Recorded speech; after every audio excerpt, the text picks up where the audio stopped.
Do you go on holiday and come back feeling good about yourself? Or do you come back feeling puffy, bloated, sluggish, and just feeling a bit meh? Because if it's the latter, then this episode and next week's is for you. What I want to talk about is holidays and how to handle your holidays so that you do come back feeling good about yourself. So I'm not here to tell you to track on holiday. I'm not here to tell you have to be in the gym at 6 a.m. I'm not here to tell you that you can't eat out and you can't eat ice cream and you can't drink alcohol while you're away. Absolutely not. I'm here to tell you to enjoy yourself, but also there are a few things you can consider to make sure that you do feel good and you then get the full enjoyment out of your holiday and know that your progress is not ruined by going on holiday for a weekend, a week, or even 2 weeks. So I'm going to give you a couple of practical hacks in this first episode, followed up by a second one. And the first one I want to talk about is all about hydration. And then the second one I'll do in this video is about movement. So these are really, really important because hydration tends to be the key to everything. So if we're flying somewhere, did you know that you can actually lose up to 1.5 litres of fluid just by being on that flight alone? And one of the things that actually causes us to get headaches, maybe have our mood lowered, be feeling a little bit sluggish, and just generally just not feeling too good, a lot of the time can be due to hydration and how much water we've drunk. So especially when we're on holiday, and especially if it's somewhere a bit warmer than it is in the UK, or if we just have a heat wave like we've had recently, the one thing I want you to consider and really to think about first when you're on holiday is how much water are you drinking. This can genuinely change how you feel in yourself and your mood and your energy. So a couple of things to think about is, can you start the day with a glass of water? So having that water before your coffee, this is something we should do anyway, but particularly when we're on holiday. So starting the day with water, getting that hydration in, kickstarting before we then go and drink a coffee. Next is, can we drink a lot on the plane? So when we're there and we're getting into the airport, we might have had the beer in the airport. When we're on the plane, can we intentionally drink more, even if you don't feel thirsty? Because that's just going to help balance that fluid loss that we know happens due to the cabin pressure.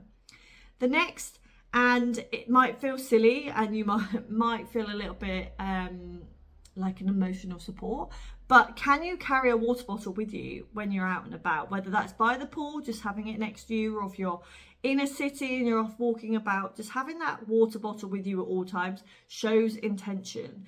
And it means that we've got that liquid there if and when we need it. If you can't do that, making sure that you're stopping and filling up and grabbing a bottle of water at regular intervals just to keep that hydration level up.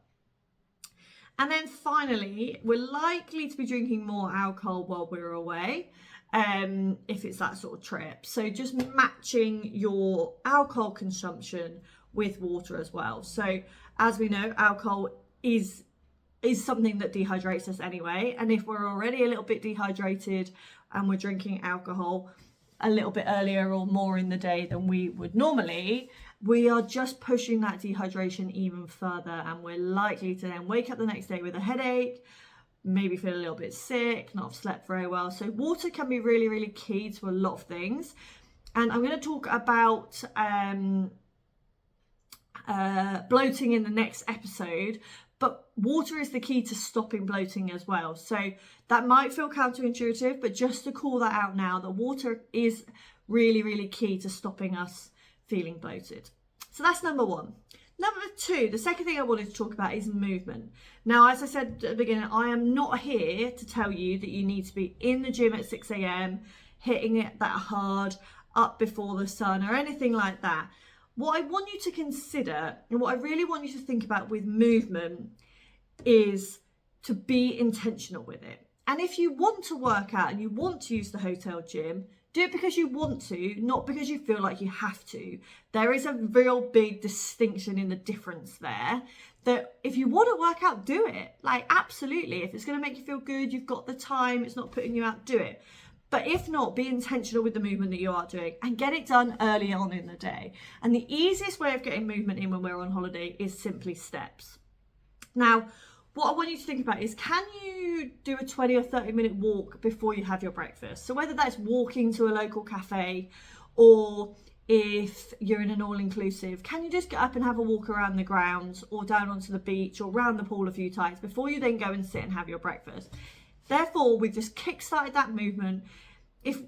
If we don't do that, what the risk we run is we get up with the best intentions. Yeah, I'm going to do this, I'll do that later. But then we sit and have our breakfast, and then we sit by the pool and it's suddenly 30 degrees and we're having a mojito. And the next thing you know, it's 5 p.m. We're 5 mojitos deep and we've been sat by the pool all day. Now, that's fine. But what we can do to help with that is just get up and do something before all of that. It's just going to keep our body ticking over. So be intentional. Can you get up and do those 20, 30 minute steps before you have your breakfast, before you start your day? Now, if you do want to get some movement in and there's a hotel gym, fab, use it. If there's not and you want to still do something, do you have a balcony? Do you have a terrace? Can you do a 15-minute body weight little circuit just to get yourself moving? And then again, it's being intentional, doing it because you want it, not because you feel like you have to. And again, it's just short, snappy, you'll feel good afterwards. And then you still got the rest of the day in front of you. And then another thing on holiday, depending on where you are, so this is dependent, but can you just walk a little bit more? Can you walk into town rather than getting a bus or a taxi? Or if you're on the 5th floor of a hotel, can you use the steps instead of using the lift? Again, just small intentional movement. It's just going to keep our bodies ticking over without too much of taking it away from our holiday. So those two things then, water, staying hydrated, it really can and does have an impact on our body more than we realise. So just something to consider, can we get that hydration up? Starting with the plate. Next thing is movement. Steps, easiest way to get the movement in, but work out if you want to. If you want to go for a run, if you want to use them, do it because you want to. Your program and your progress is still going to be there when you get back. So I'm going to talk about enjoyment and bloating in next week's episode, so stay tuned for that. But hopefully that's useful and just something to think about as we move towards that holiday season and preparing yourself for your upcoming holiday. And I look forward to seeing you on next week's call.